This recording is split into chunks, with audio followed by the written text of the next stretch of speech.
साम्राज्य न्यूज, सामान्यांचा असामान्य आवाज। महाराष्ट्रात आजपासून इयत्ता 12वी बोर्डाच्या परीक्षा सुरू।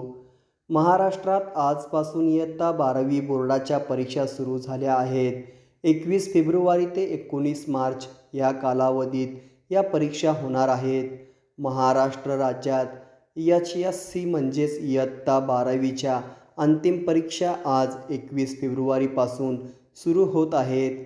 आजपासून सुरू होत असलेल्या 12वीच्या परीक्षेला राज्यात सुमारे 15,13,909 विद्यार्थी सामोरे जाणार आहेत।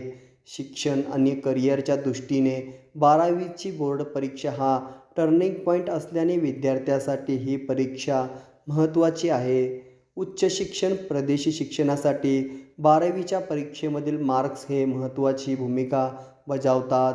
त्यामुळे 12वीच्या परीक्षेला सामोरं जाताना विद्यार्थी, पालक, शिक्षक विशेष लक्ष देऊन अभ्यास तयारी करून घेतात।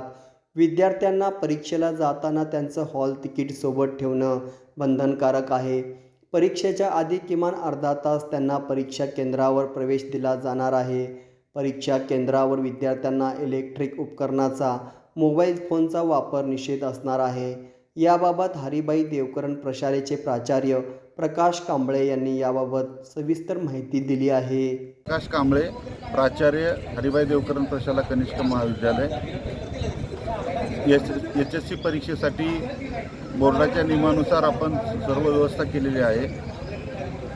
कॉपीमुक्त परीक्षा होईल याच्यासाठी सर्व पर्यवेक्षकांना सूचना दिलेल्या आहेत आणि आनंददायी वातावरणात विद्यार्थ्यांना म्हणजे आनंददायी वातावरण परीक्षेसाठी राहील असं वातावरण निर्मिती प्रशालेमध्ये केलेली आहे। सर, बैठक व्यवस्था कसं करण्यात आलेली आहे? बैठक व्यवस्था प्रत्येक वर्गामध्ये बोर्डाच्या नियमाप्रमाणे 25 विद्यार्थी केले आहेत।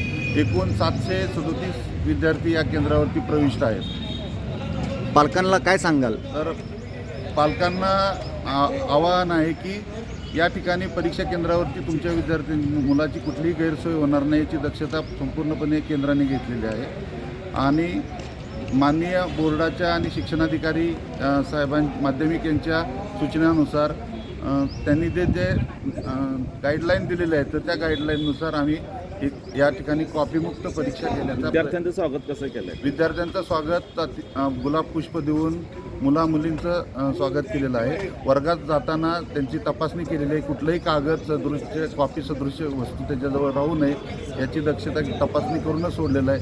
मुलींना तपासणी करण्याची स्वतंत्र व्यवस्था केलेली आहे, मुलांसाठी स्वतंत्र व्यवस्था केलेली आहे आणि विद्यार्थ्याला परीक्षा काळामध्ये कोणतीही अडचण येणार नाही याच्यासाठी केंद्र संचालक आणि जे काही वरिष्ठ पदाधिकारी आहेत तर ते पोलीस बंदोबस्त तैनात केलेला आहे।